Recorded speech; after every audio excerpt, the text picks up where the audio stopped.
Bismillahirrahmanirrahim. Assalamu alaikum dear student. This is Masood here and you are watching my YouTube channel Learn English with Masood. Student, मैंने आपसे एक promise किया था कि आपको एक अच्छी प्रेजेंटेबल जो है पेपर वो मैं आपको दिखाऊंगा, दैट इज़ सब्जेक्टिव पेपर. आप ये क्वेश्चन नंबर देखें, हमारा क्वेश्चन नंबर 2 है. इसको अगर हम मार्क करें तो इसमें से हमने क्वेश्चन करने हैं 6 आउट ऑफ ये हमारे क्वेश्चन 9 है and this is from book 2 part 1. इसमें देखें क्वेश्चंस नंबर 2 लिखा, उसके बाद उसने क्वेश्चन जितने अटैम्प्ट करने हैं 1 लिखा, जो पोर्शन था उसको लिखा और उसमें एक हेडिंग ली और बड़ी नीट हैंड राइटिंग से उसने इसको अटैम्प्ट किया हुआ है. ये वाला आपका सब्जेक्टिव का पेपर था. क्वेश्चन नंबर 2 देखें, bad books how they we can get rid of them. इसमें books, bad books are difficult to destroy as one cannot taste them. बिल्कुल नीट और क्लीन हैंड राइटिंग में उसने इसको अटैम्प्ट किया हुआ है. लीकॉक मिस्टेक्स, जब वो बैंक से निकला, जब बैंक में दाखिल हुआ तो उसने क्या क्या मिस्टेक की. उसने चेक के ऊपर लिखना था 6 तो उसमें 56 लिख दिया जब उसने चेक बुक पे पैसे निकलवाने थे, ये भी उसकी मिस्टेक थी. फिर इसी तरह डेचिस समर हॉलीडेज़ कहाँ गुजारते हैं उसके बारे में क्वेश्चन है. Questions sanitary conditions, question number 5 उसने अटैम्प्ट किए, जितने करने थे नंबरिंग पहले लिखी, उसके बाद वो क्वेश्चन का जो पेपर में क्वेश्चन था वो आपका 5, 6, 7. ये देखें अगर आप 6, 7 how bad were the sanitary condition in the cities 100 years ago, तो ये उसका नंबर था. तो ये देखें यहाँ नंबर लिखा हुआ है, that is also very neat. इसके बाद अंडर डेवलप कंट्रीज़ के हालात दिखे हैं, they do not have any clear AIIMS, बहुत नीट राइटिंग है. और ऐसे पेपर जो हैं एग्जामिनर के लिए बहुत कम वक्त में ज़्यादा उसको अर्निंग देते हैं. Now this is question number 3. अब ये देखें क्वेश्चन नंबर 3 पेपर में, इसमें भी हमने 6 क्वेश्चन अटैम्प्ट करने हैं और ये हीरो से होंगे, मॉडर्न प्रोज एंड हीरोज़. ठीक है. Why was Churchill not taught Latin and Greek.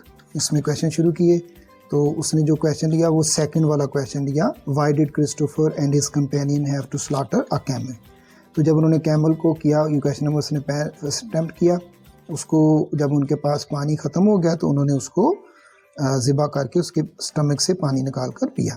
इसी तरह नेक्स्ट फ्लेमिंग वाला क्वेश्चन, उसने क्वेश्चन नंबर 3 लिया, why could penicillin not have been discovered in the modern laboratories of America. ये भी देखें कितना नीट है, बिल्कुल neat and clean handwriting. Question number 3 Fleming है, no Fleming did not take credit for his discovery. ये उसने question number 4 का था answer, did Fleming take the credit for his discovery, 2 marks. फिर उसके बाद नेक्स्ट है पास्चर्स. ये देखें 5 वाला क्वेश्चन है, तो पेपर में लिखा हुआ है how did Pasteur prove his spontaneous generation was not a fact. तो स्पॉन्टेनियस जनरेशन के बारे में, used Pasteur prove that spontaneous generations. ठीक है. Question number 5 Pasteur was born.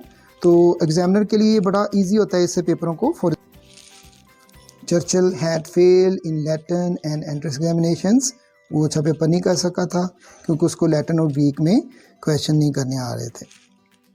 अब नेक्स्ट क्वेश्चन नंबर 4 है मिस्टर चिप्स से. Question number 4 chips made his will in 1930 में उसने अपनी विल लिखी और 1933 में उसकी डेथ हो जाती है. उसका जो लास्ट स्टूडेंट था दैट इज़ लिनफोर्ड, वो उससे मिलने के लिए आया. ये उसी दिन की बात है जब उसको ठंड लगी और वो फिर नहीं उठ सका. फिज़िकल अपीयरेंस कैथरीन के, अपने बाल के बारे में, चेहरे के बारे में, उसकी एज के बारे में यहाँ मेंशन करना है. चिप्स की अगर डॉटर होती तो वो उसकी एज की होनी थी जब उससे उसकी मुलाकात हुई. Chatters on every Sunday after evening service, ये जो इवनिंग सर्विस चैपल में होती थी वहाँ पर वो उन बच्चों के नाम पढ़ते थे जो कि जंग में मारे जाते थे. इसी तरह क्वेश्चन नंबर 5 है और ये नंबर 5, 6, 7 का उसने आंसर दिया हुआ है. 7 में है what were the things mister chips had never done in life. जो उसने ज़िंदगी में नहीं, एक वो ट्रैवल नहीं उसने बाई एयर किया और कभी भी वो सिनेमा नहीं गया. क्वेश्चन नंबर 6 मॉडर्न वुमेन को वो क्या समझते थे और उनको वो मॉन्स्टर्स कहा करता था. ठीक है. एस्टर रॉल्स्टन की जो थी वो मिस्टर चिप्स के साथ खटपट हुई. ये क्वेश्चन नंबर 4 है. What were Ralston's charges against Mr Chips. उसने उस पर इल्ज़ाम लगाया तो मेरा कहना नहीं मानते, मेरी प्रोनाउंसिएशन को फॉलो नहीं करते. इसी तरह जो ब्रुकफील्ड के स्टूडेंट थे उन्होंने रेलवे के वर्कर्स ने स्ट्राइक की हुई थी तो वो स्ट्राइक के दौरान उन्हें वहाँ पर ड्यूटी दे रहे थे. ये इसके क्वेश्चन जो है यहाँ पर कंप्लीट हो गए और उसको ये इसमें से 40/40 इस पार्ट से आपको कंप्लीट क्वेश्चन आंसर मिल जाते हैं। नेक्स्ट ईडियम का क्वेश्चन है all and sundry wear the same dress at Hajj. इसके बाद अ मैन ऑफ लेटर्स है। In the world of science बिल्कुल ठीक लिखा हुआ है। Nip the evil in the bud they set out for Lahore there was a lot of hue and cry. So here again देखिए इसको भी 10 मार्क्स मिल जाते हैं। क्वेश्चन नंबर 7 है ट्रांसलेशन का कश्मीर वाला। The Kashmir issue has become one of the most important issues of the world now. The government of Pakistan should seek benefits from this situation. जाकर बताना चाहिए। देखें उसने हाईलाइट भी किए हैं कुछ वर्ड्स और इसमें से स्पेलिंग्स का भी आपने ख्याल रखना है, ग्रामर का भी ख्याल रखना है, सिंगुलर और सिंगुलर वर्ब और प्लूरल नाउन के साथ जैसा यूज़ करना है उसका वहाँ पर ख्याल रखें। तो यहाँ पर मैक्सिमम वो मार्क्स जो हैं उसको अवार्ड किए जा सकते हैं। बहुत अच्छा लिखा हुआ, दैट्स वेरी गुड। अब ये लास्ट क्वेश्चन है ऐसे का, माई हॉबी, ठीक है, इसमें कोटेशंस भी लिखें और नीट राइटिंग में इसको लिखने की कोशिश करें। जो आपकी हॉबी है, इसने आउटलाइन नहीं लिखी, इसने आउटलाइन के बगैर इसको लिखा हुआ है। एक पहले मैंने आपको ऐसे दिखाया जो आउटलाइन के साथ था और ये देखें एल्बर्ट आइंस्टाइन, उसका नाम भी उसने लिखा हुआ है, look deep into nature and then you will understand everything better. इसने गार्डनिंग के बारे में, गार्डनिंग को हाईलाइट करें, कोई बीच में ईडियम यूज़ करते हैं उसको हाईलाइट करें। ये 3rd पेज है ऐसे का, nature always wears the colour of the spirit. Nature के बारे में है। कोई देखें इसमें कटिंग नज़र आपको नहीं आ रही, बिल्कुल नीट और बिल्कुल क्लियर हैंड राइटिंग है।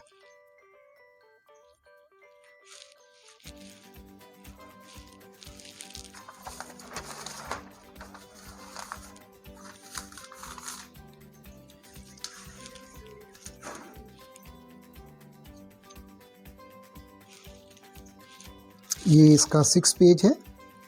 ऑलमोस्ट इसने बहुत अच्छा लिखा हुआ है और उसके बाद इसकी लेंथ देखें वो भी बड़ी मुनासिब है। अब यहाँ इसको मैक्सिमम नंबर जो है वो अवार्ड किए जा सकते हैं। 15 टोटल मार्क्स हैं और उसमें से 13 जो है इसको, जो 2 हैं वो ऑफिशियल कटिंग हो जाती है। तो इसने ऑलमोस्ट 6 to 7 पेजेस में ये ऐसे लिखा हुआ है, बहुत नीट लिखा हुआ है।